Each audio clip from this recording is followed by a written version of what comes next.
Lumière des hommes, nous marchons vers toi. Fils de Dieu, tu nous sauveras. Thème de la semaine sainte ou 6e semaine de Carême, du 7e jour avant Pâques au soir de Pâques.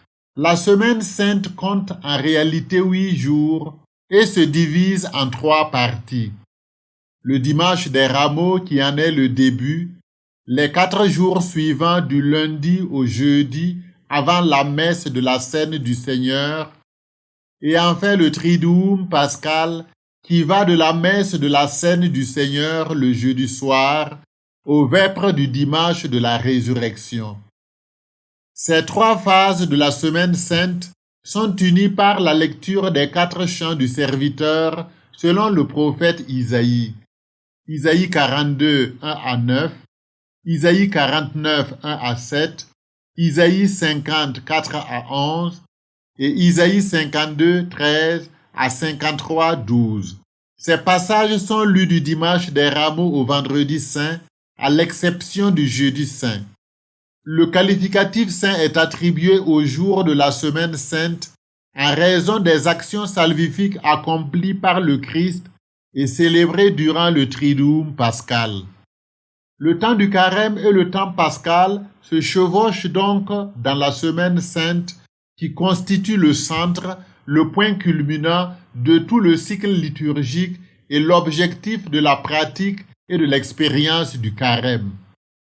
Le nom complet du dimanche des Rameaux est dimanche des Rameaux et de la Passion du Seigneur. Il célèbre l'entrée glorieuse de Jésus à Jérusalem, tout en nous faisant écouter le récit de sa passion durant l'évangile de la messe. Les 3 jours du lundi au mercredi sont marqués par des lectures portant sur le mystère de la passion, avec des récits évangéliques dans lesquels nous contemplons une femme qui oint les pieds de Jésus, préfigurant sa sépulture, et Jésus qui envoie ses disciples préparer son repas pascal et annonce que Judas va le livrer et Pierre le renier. La messe chrismale, qui a normalement lieu le jeudi saint au matin, met en lumière la fonction messianique du Christ et sa continuation dans l'Église à travers les sacrements. Lors de la Cène du Seigneur, le jeudi soir, le souvenir du repas précédant la sortie de l'Égypte apporte une lumière particulière à l'exemple du Christ lavant les pieds de ses disciples au cours d'un repas et aux paroles de saint Paul sur l'institution de la Pâque chrétienne dans l'Eucharistie. Le vendredi de la Passion du Seigneur atteint son sommet dans le récit selon saint Jean de la passion de celui qui, après avoir été annoncé dans le livre d'Isaïe comme serviteur de Dieu, devient véritablement l'unique prêtre en s'offrant lui-même à son Père.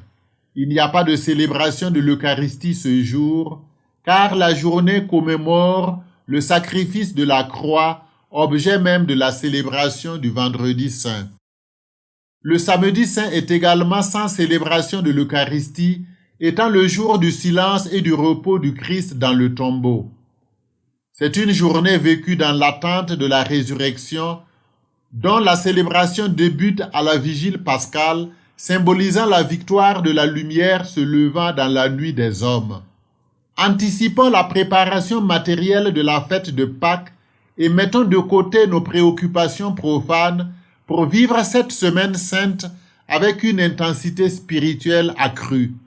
Si le carême est un temps favorable, la semaine sainte l'est davantage.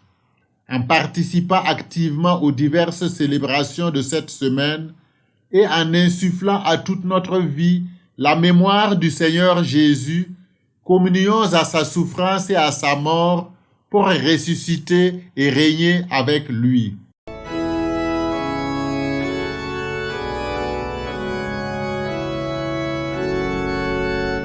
Lumière des hommes, nous marchons vers toi, Fils de Dieu, tu nous